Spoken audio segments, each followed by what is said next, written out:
Students, welcome to SR classes. हम पढ़ रहे हैं 12th क्लास की फिजिक्स और आज का हमारा टॉपिक है असीमित लंबाई के सीधे धारावाही तार के कारण किसी बिंदु पर चुंबकीय क्षेत्र।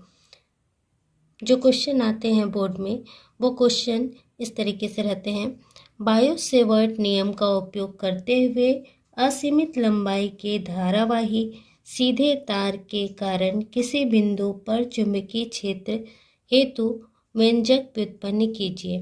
तो ऐसा क्वेश्चन आता है तो हम इसका आंसर देखेंगे। सबसे पहले हम हेडिंग डाल लेंगे, असीमित लंबाई के धारावाही सीधे तार के कारण किसी बिंदु पर चुंबकीय क्षेत्र। तो असीमित लंबाई का हमको एक सीधा तार लेना है, तो मान लेते हैं XY एक सीधा तार है। तो इसका डायग्राम बना लेते हैं। सबसे पहले हम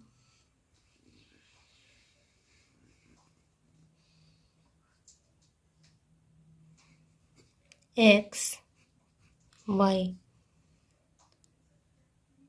यहाँ पे एक बिंदु ले लेते हैं Q और इससे A दूरी पर एक बिंदु P है और जिस पर हमको चुंबकीय क्षेत्र ज्ञात करना है। XY एक असीमित लंबाई का धारावाही सीधा तार है। इस पर एक बिंदु हमने लिया Q और Q से A दूरी पर एक बिंदु P है जिस पर हमको चुंबकीय क्षेत्र ज्ञात करना है। और इसी में XY तार में एक बिंदु ले लेते हैं O और इस पर एक छोटा सा अल्पांश लेते हैं। ये छोटा सा अल्पांश है DL। बिंदुओं पर एक छोटा सा अल्पांश ले लिया DL और इसको क्या करेंगे, हम इससे मिला देंगे बिंदु P से।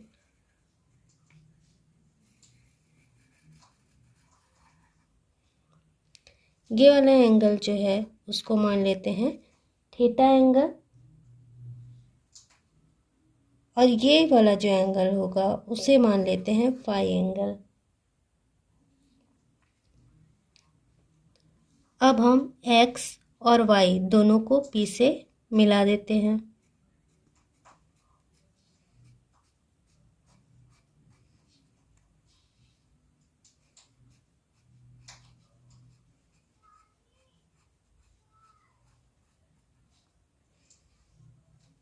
ये वाला एंगल हमारा हो जाएगा फाई 1 और ये एंगल हो जाएगा फाई 2। O से लेके P तक की दूरी को मान लेते हैं R है। XY चूँकि ये धारावाही तार है इसलिए इसमें I धारा एरो की दिशा में प्रवाहित हो रही है। ठीक है, एक बार फिर से समझिए। XY एक धारावाही तार है, सीधा तार है। इस पर एक बिंदु Q लेते हैं और Q से A दूरी पर एक बिंदु P है जिस पर चुंबकीय क्षेत्र की तीव्रता ज्ञात करनी है। इस पर एक छोटा सा अल्पांश DL लेते हैं जिसको हमने O नाम दिया और इस बिंदु को P से मिला देते हैं। OP है R, मतलब O से P की दूरी R है। इस एंगल को हमने थीटा मान लिया और ये वाले एंगल को फाई मान लिया। X को P से मिला दिए, Y को P से मिला दिए। यहाँ जो एंगल बना वो फाई 1 हो गया और यहाँ पे जो एंगल बना वो फाई 2 हो गया। ये हम लिख लेंगे। QP इक्वल टू A है और मान लेते हैं, माना angle POQ equal to theta और एंगल OQ इक्वल टू, चित्र में देखिए, O से Q ये वाला डिस्टेंस को मान लेते हैं L। ये है L। अब बायो-सेवर्ट के नियम से ये जो अल्पांश है हमारा DL, अल्पांश के कारण बिंदु P पर चुंबकीय क्षेत्र की तीव्रता निकालेंगे। तो इसको लिख लेंगे।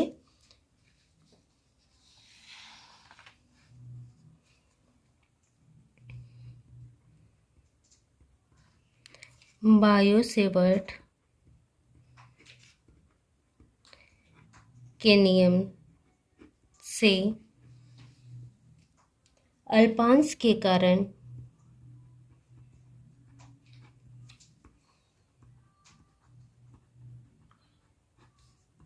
बिंदु P पर चुंबकीय क्षेत्र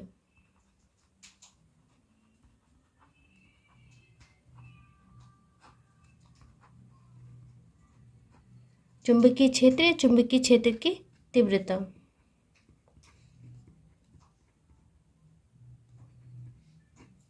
इसको हम dB से डिनोट करते हैं। dB equal to μ0/4 into I dl sine theta upon r square. इसको हम दे देंगे इक्वेशन फर्स्ट।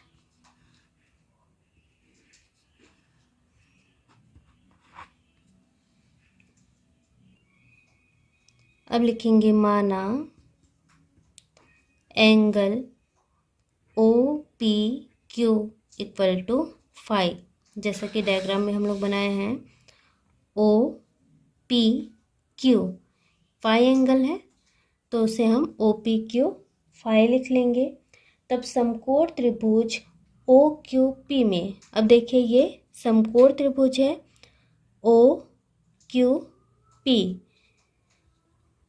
ये 90 डिग्री बन रहा है, समकोण त्रिभुज है, तो ये दोनों एंगल इसके बराबर होंगे।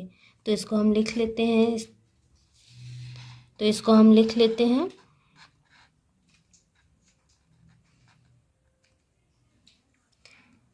तब समकोण त्रिभुज OQP में तो theta plus phi equal to 90 degree. एक बार फिर से देखेंगे, इसमें ये एंगल इस एंगल के बराबर होगा, theta plus phi equal to 90 degree. चूँकि हमको थीटा का मान निकालना है, यहाँ से साइन थीटा की वैल्यू निकालेंगे, DL की वैल्यू निकालेंगे और R की वैल्यू निकालनी है। हम यहाँ पे हमको साइन थीटा की वैल्यू निकालनी है, DL की वैल्यू निकालनी है और R की वैल्यू निकालनी है। इसलिए हम यहाँ पे थीटा का मान निकालेंगे। तो थीटा को इधर ही रहने देते हैं, इसको इधर कर देते हैं। तो theta equal to 90 degree minus phi, ये इधर जाएगा तो प्लस की जगह माइनस हो जाएगा। चूँकि एंगल जो है वो बहुत छोटा है, इसलिए हम यहाँ पे लिखेंगे साइन थीटा, इधर भी साइन 90 डिग्री माइनस फाई, ये साइन थीटा ही रहेगा, ये हो जाएगा कॉस फाई सूत्र से। तो एक वैल्यू हमको ये मिल गई साइन थीटा की। अब हम निकालेंगे कॉस फाई। कॉस फाई निकालने से हमको आर की वैल्यू निकल जाएगी। इस डायग्राम से कॉस फाई की वैल्यू निकालेंगे, जिससे हमको यहाँ पे आर की वैल्यू मिल जाएगी और टेन फाई निकाल लेंगे, जिससे हमको DL की वैल्यू मिल जाएगी।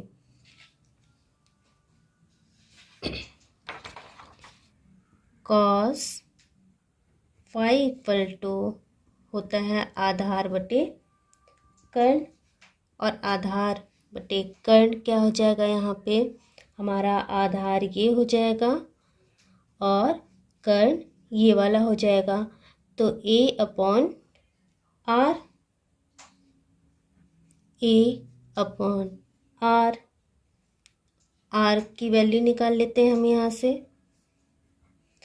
आर इक्वल टू ए, ये इसके नीचे चला जाएगा, अपॉन कॉस फाई, और ये मिल गया हमको आर का मान। अब निकालेंगे हम टेन फाई, और टेन फाई का सूत्र हो जाएगा लंब बटे आधार, और यहाँ पे लंब है ये वाला तो एल हो जाएगा, और आधार है ये तो ए हो जाएगा, एल अपॉन ए।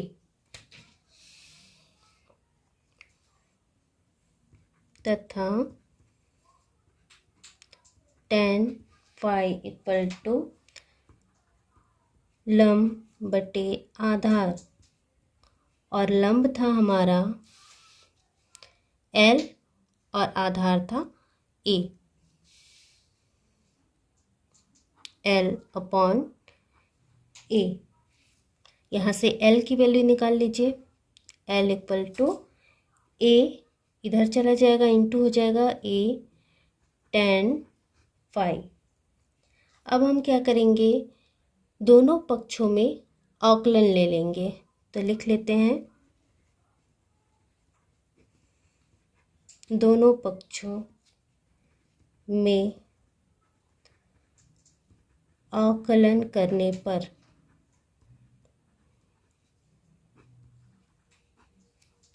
जब इसका अवकलन करेंगे तो डी एल हो जाएगा, ये कांस्टेंट है तो ए का ए ही रहेगा, और टेन फाई का सूत्र होता है अवकलन का सेक स्क्वायर फाई, फाई यहाँ पे है तो यहाँ पे डी फाई हो जाएगा, तो हमको ये डी एल की वैल्यू मिल जाएगी।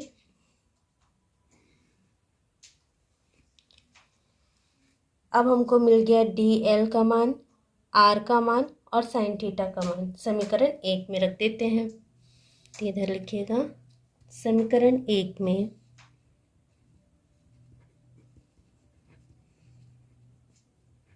डी एल आर व साइन थीटा का मान रखने पर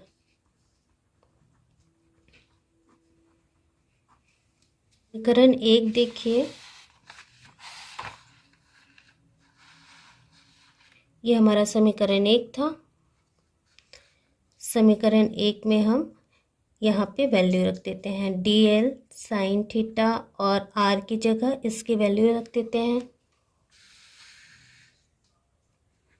D B equal to mu 0 4 pi into I into d l का वैल्यू इतना है तो a sec square phi D phi, और साइन थीटा की वैल्यू जितनी आई थी कॉस फाई अपॉन आर की वैल्यू हमारी आई थी a upon cos phi, a upon cos phi, और आर का स्क्वायर है इसलिए यहाँ पे स्क्वायर हो जाएगा।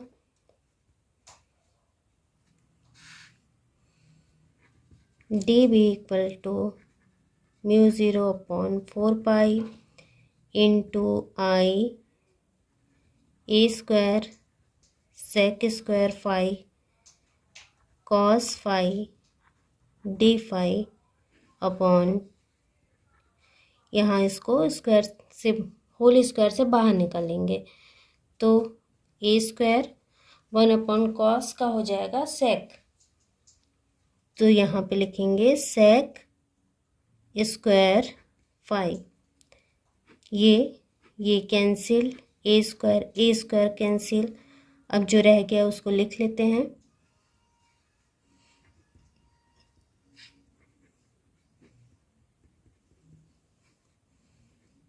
आई कॉस फाई, एक मिनट, यहाँ पे ए है ओनली, स्क्वायर नहीं है,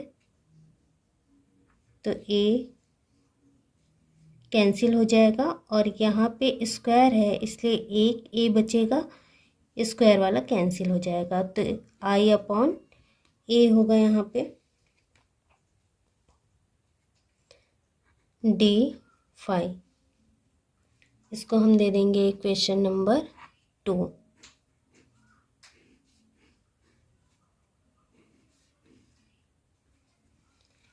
तो ये हो गया इक्वेशन नंबर 2। अब हम देखेंगे डायग्राम में angle X P O phi 1 है और angle Y P Q phi 2 है। तो लिख लेते हैं माना angle X P O equal to phi 1, angle Y P Q equal to phi 2। तब लिखेंगे तार एक्स वाई के कारण किसी बिंदु P पर चुंबकीय क्षेत्र की तीव्रता। ये तार एक्स वाई के कारण बिंदु P पर चुंबकीय क्षेत्र की तीव्रता। अतः तार एक्स वाई के कारण बिंदु P पर चुंबकीय क्षेत्र की तीव्रता। तो ये हो जाएगा चुंबकीय क्षेत्र की तीव्रता को हम B से डिनोट करेंगे। चूँकि ये परिणामी तीव्रता हो गई इसलिए B इक्वल टू समाकलन -φ1 से φ2 तक और यहाँ पे dB। डायग्राम में देखिए एक्स वाई के कारण बिंदु P पर चुंबकीय क्षेत्र की तीव्रता और यहाँ पर एंगल φ1 है। चूँकि ये इसके नीचे का भाग है इसलिए यहाँ पे माइनस होगा, चतुर्थांश में नीचे का भाग माइनस होगा और ऊपर वाला प्लस होगा। तो -φ1 से φ2 तक समाकलन होगा इसमें, किसमें, चुंबकीय क्षेत्र dV में। dV की वैल्यू हम समीकरण 2 से लिख लेते हैं।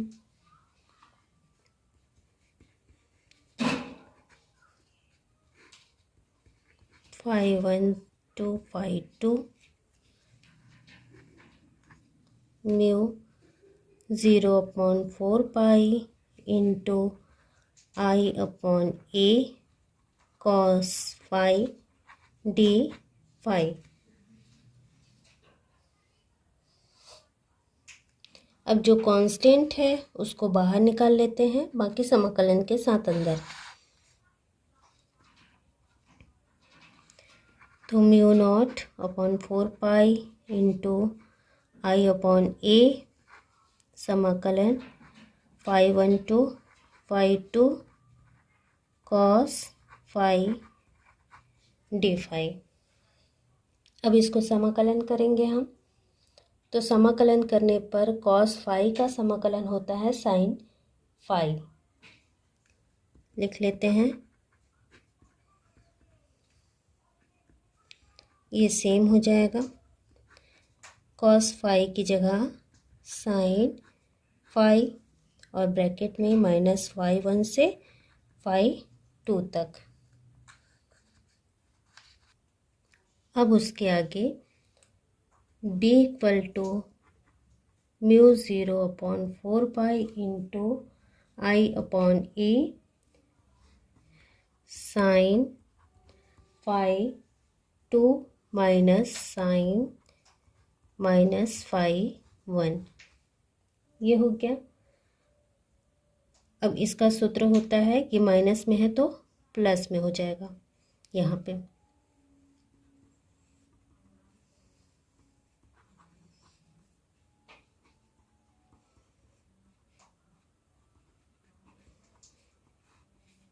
तो ये sin φ2 प्लस sin φ1,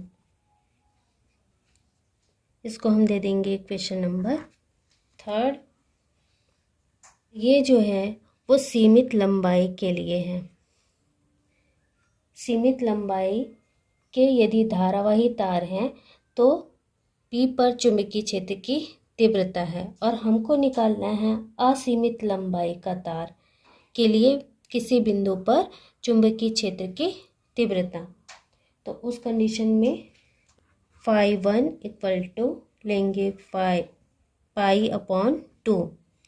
उस कंडीशन में हम लेंगे φ1 इक्वल टू पाई अपॉन 2 और φ2 इक्वल टू पाई अपॉन 2। अब इस वैल्यू को हम समीकरण 3 में रखते हैं। समीकरण 3 में मान रखने पर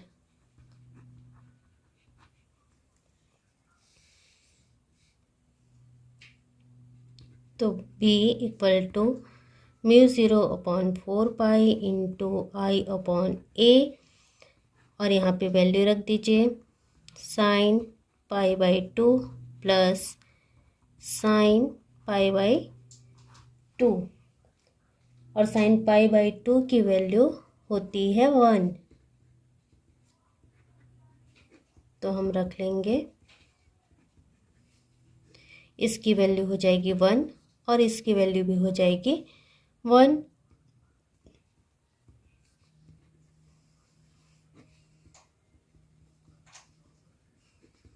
दोनों को जोड़ देंगे तो ये हो जाएगा 2i, और जो कैंसिल हो रहा है उसको कैंसिल कर देंगे।